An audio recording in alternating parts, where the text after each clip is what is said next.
등록일 아닙니다. 그러면 최초 사업자가 되려면 어떻게 되냐면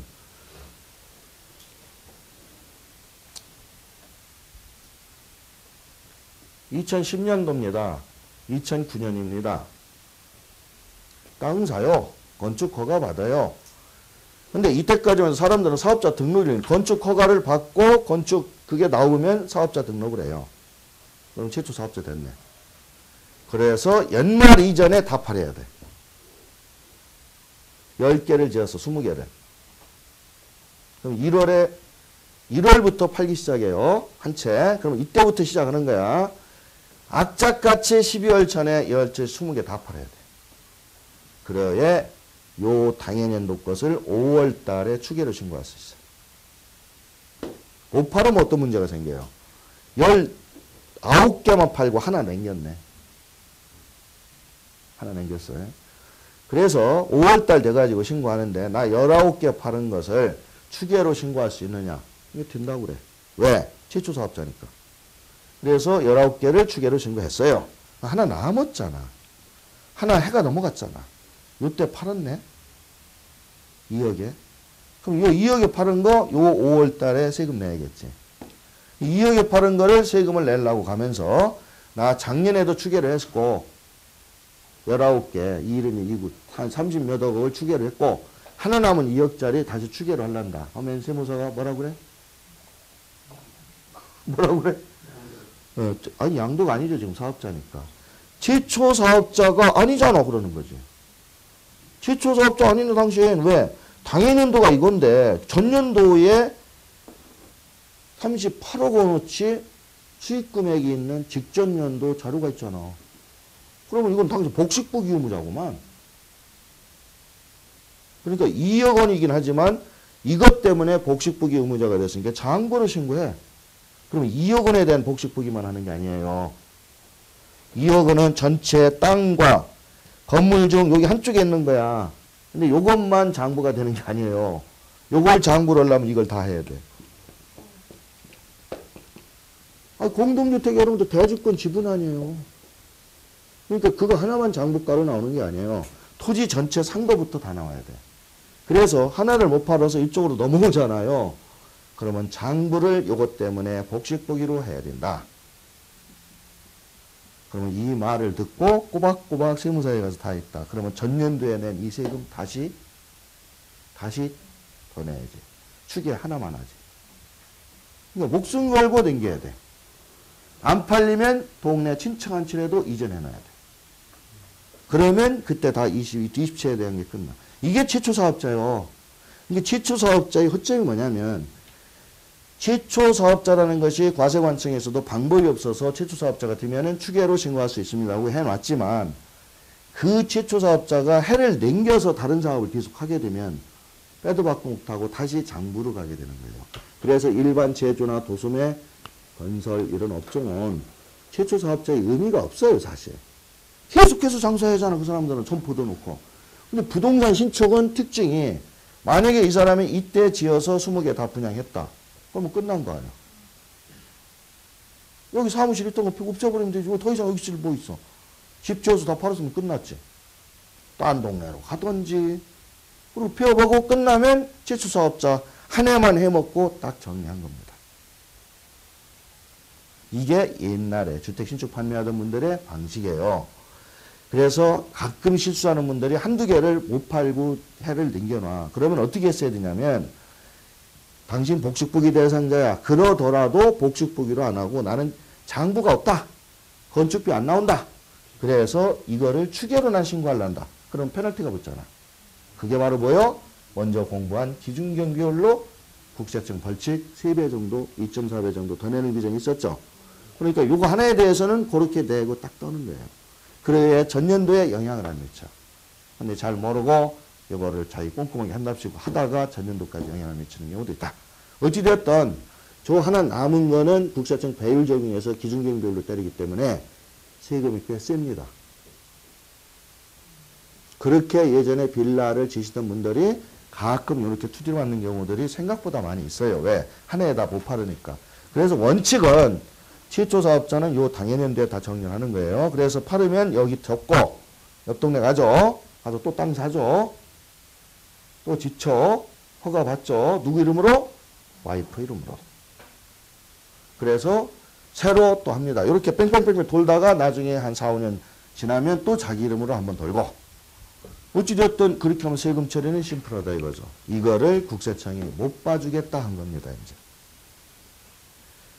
못 봐주겠다. 그런데 신축 판매업만 못 봐준다고 하면은 난리 나니까 이거를 2011년 교재 보시면 267쪽이에요. 2010년 10월 달에 소득세법 개정안이라는 것을 내놨어요. 매년 10월에 나오잖아요.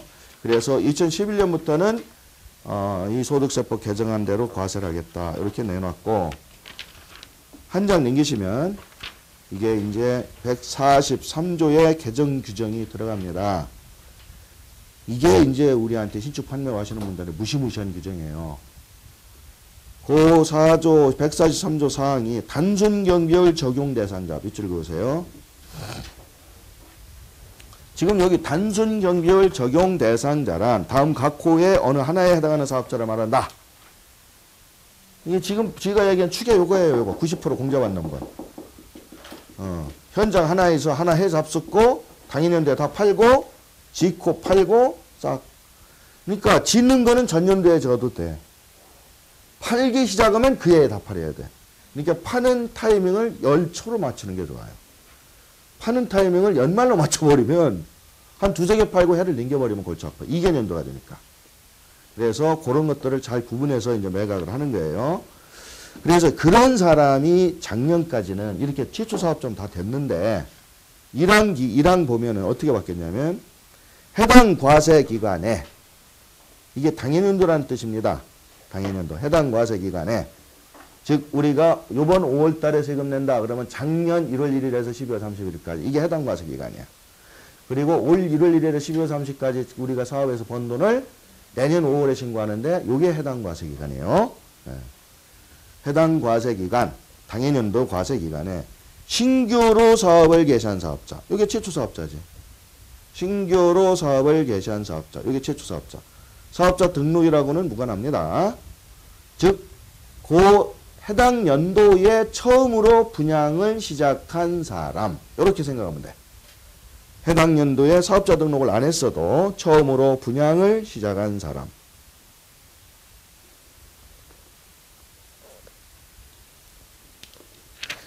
해당 과세 기간에 요거 오타가 나왔네. 손질이 아니라 소득입니다. 수입, 손질이 아니라 수입.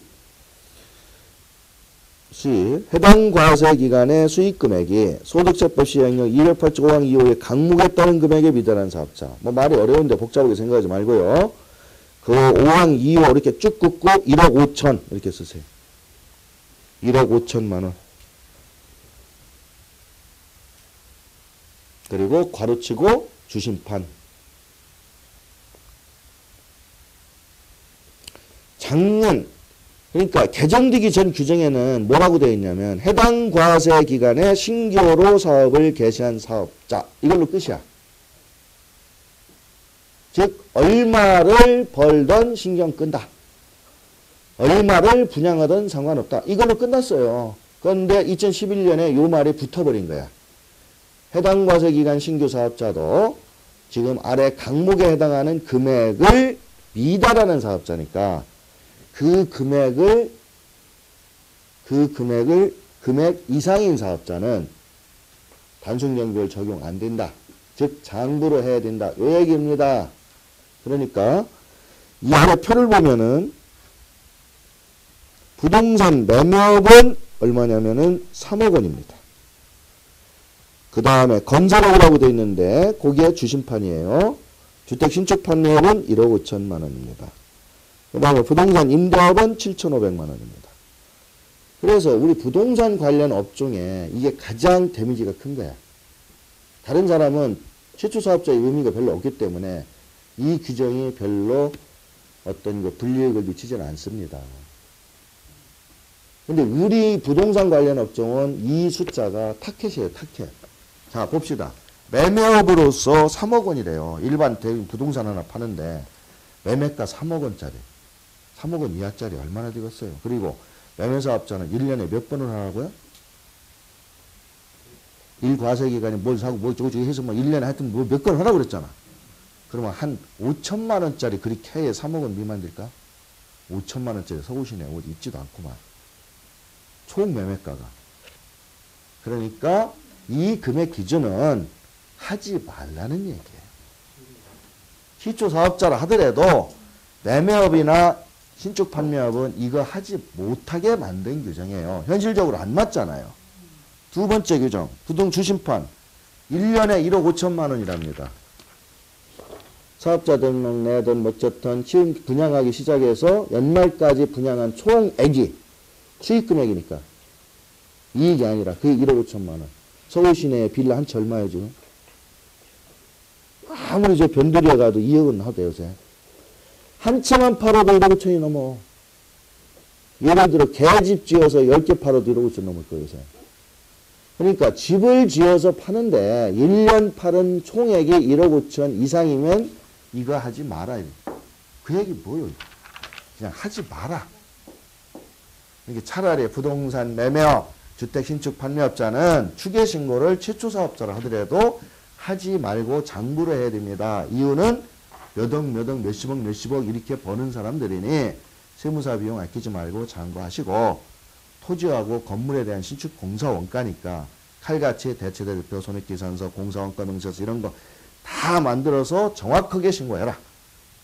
이 말을 하고 싶은데 요 업자만 골라서 말할 수가 없으니까 이렇게 금액 기준을 만드는 거예요. 다른 거하고 섞어서.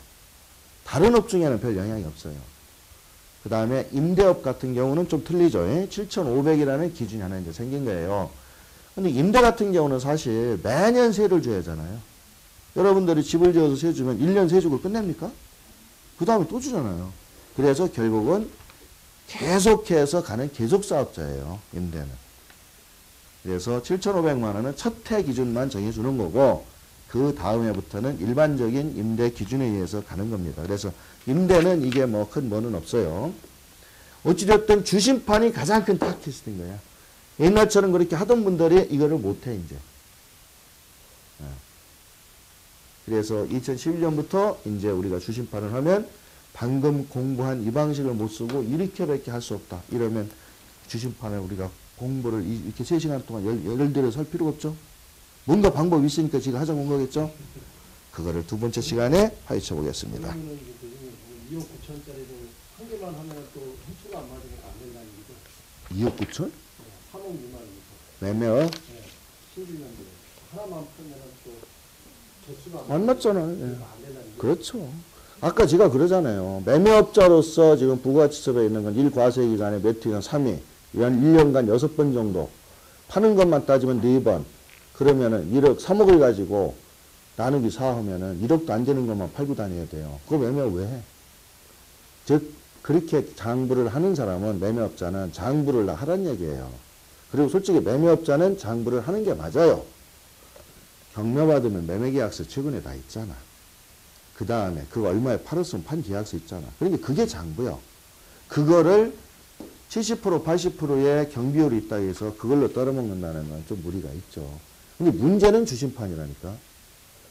공사 원가가 안 나와요. 그거를 챙기려고 하는 분들도 아주 정직하게 하시려는 분들이 많이 있어요.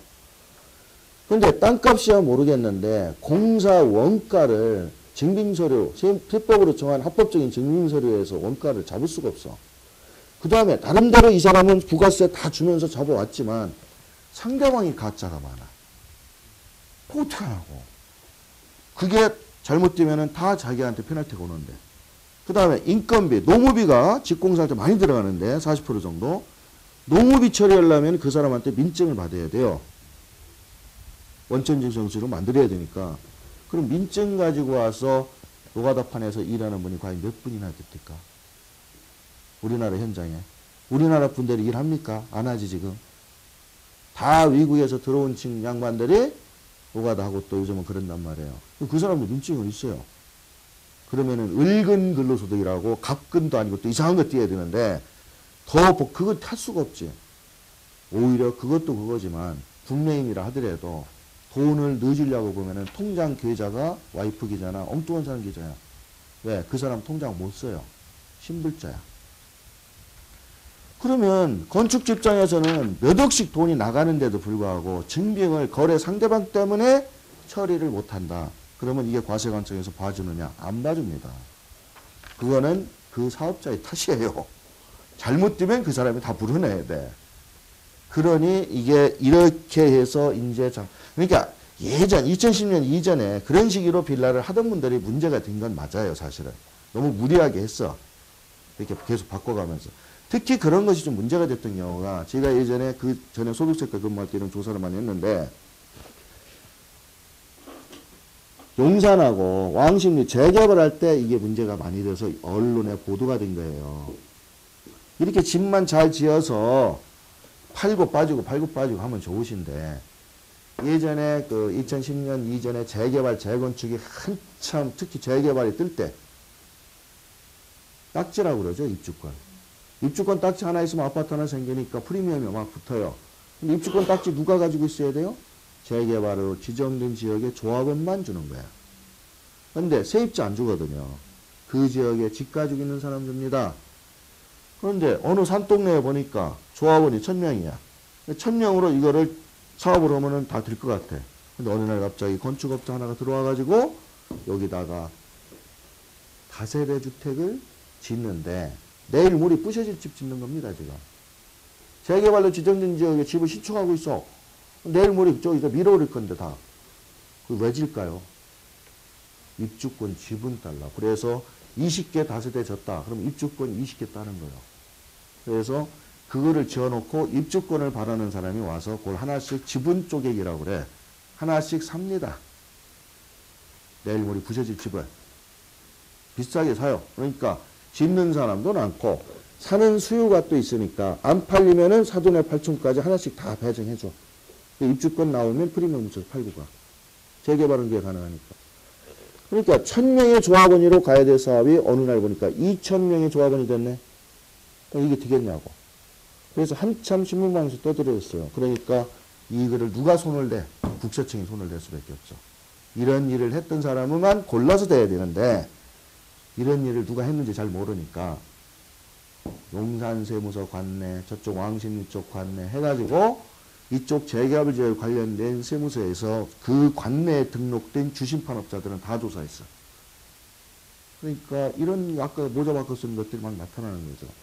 그래서 그 해에 이와 같이 못하게 해야겠다. 그래서 추계를 못하고 원칙적으로 장부를 하도록 2011년 법이 바뀐 겁니다. 네. 그리고 그 다음 269쪽부터는 그와 관련된 이것이 법이 바뀌면서 2010년 11년도에 주심판 업자들하고 국세청하고 기획재정부하고 엄청난 싸움이 생겼어요. 이걸로 맨날 하던 사람들한테 이걸로 하라니까 황당해진 게 아니 내가 이런 문제가 있어 이걸로 하라니까 하긴 할란다. 근데 그러려면 미리 얘기해 줬어야지. 이미 땅 사서 나 집 다 져놨는데 추계로 신고하려고 공사비 영수증 하나도 안 받아놨는데 이걸로 하라고 그러니 나 환장하겠다. 왜?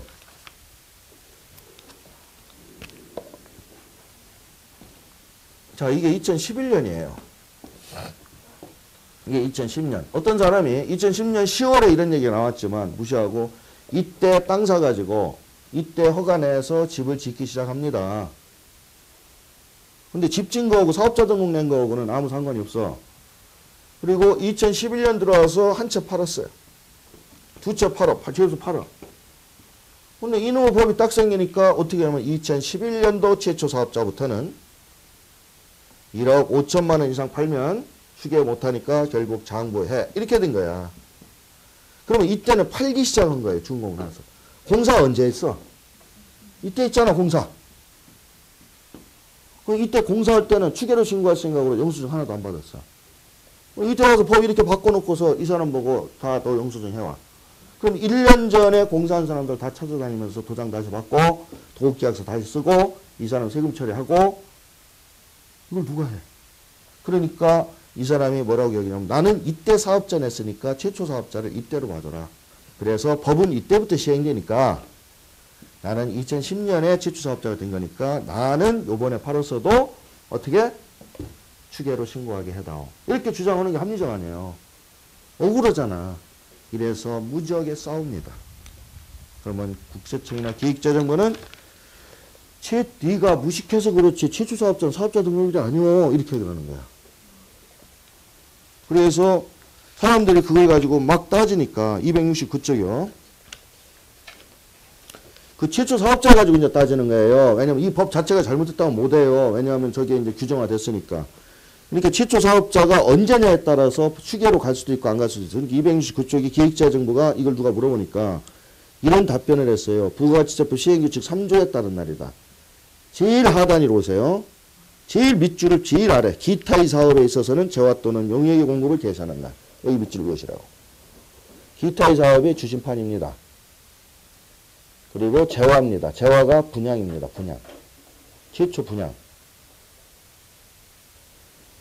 그러니까 부가가치세법에는 이 주심판은 집을 지어서 처음 분양한 날이 최초 사업일이래. 그러니까 이날 가지고 따지지 왜 무식하게 자꾸 사업자 등록 가지고 따져. 이러고 이제 안 해준 거예요. 이 사람 진짜 억울하잖아요. 한두 명도 아니고. 즉 이렇게 하고 싶어도 못해. 있어야 하지. 그럼 이제 못하게 되면 어떤 결과가 돼요? 이렇게 하라는데 못하고 이렇게 신고를 하면 어떻게? 3배. 근데 3배가 세금이 예를 들어서 5천 나올 게 3배라 3, 5, 15, 1억 5천 이런 개념이 아니에요.